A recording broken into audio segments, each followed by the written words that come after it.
Okay, Mrs. Segal's class, we are going to make a seagull. So for this assignment, you will need a blank piece of paper in some sort of a light color. You can also cut up a paper bag and use that as a space to make a nice big animal. You'll need a pencil with an eraser or a pencil and an eraser, and then you're going to need any kind of coloring materials. So if you want to, you can use paint, you can use markers, you can use colored pencils. I am going to use crayons. And as a very optional extra thing you can do is you could use a little bit of paint or a stamp pad or maybe even a washable marker to add a little bit of a personal flair at the very end. And I'll show you how we can do that. So let's get started. We're going to take our paper and we would like today to make a really big animal. If you look at the attached document with the step-by-step instructions, those are very small seagulls, but today we're going to make a big one. So let's start with a line across and turn that into a semicircle. So it looks like a circle that's cut right in half. And we're going to add a smaller semicircle right here on the left side. Inside that semicircle, let's make a nice big silly eye with a nice dark eyeball. And then we're going to make a large beak. And guess what? Another semicircle. And hopefully you're working in pencil so we can erase that little extra space right there. Up. Wait a second. Is this another semicircle? You know what? I think I want to make mine even bigger. So sorry, guys. You made yours small. That is absolutely fine. And I am going to use one last semicircle for my tail feathers. Wow. What I like about seagulls is their long, skinny legs. I think it makes them look so silly. And I'm going to give this one some long, pointy triangle toes.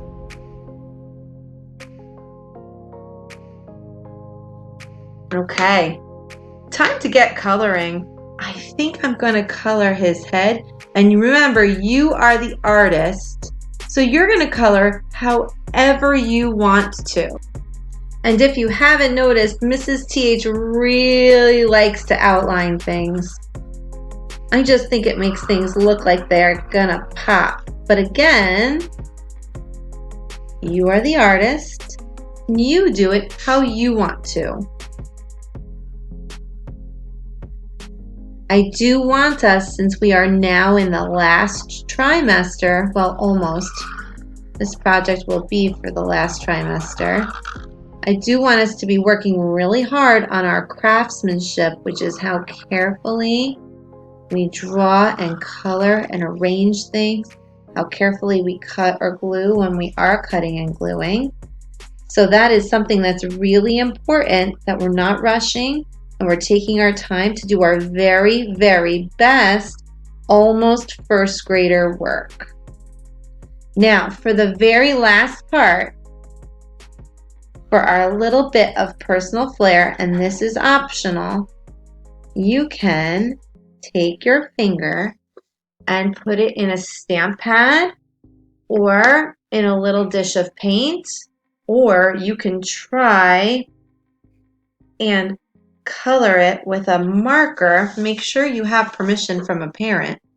And inside this wing, you can make some nice little feathers with your fingerprints, and then you'll have such a nice piece of artwork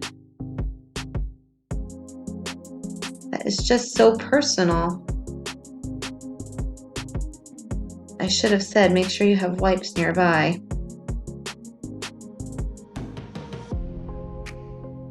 Or a wet paper towel. Oh, how cute is that guy? And then our very last steps will be to add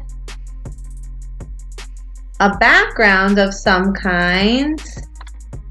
I'm just gonna make kind of like a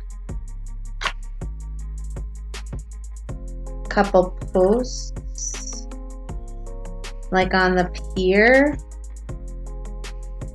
Reminds me of summer a little bit, right? And then I'm going to maybe make a little sky, maybe a mountain, a cloud. Oh boy, a cloud.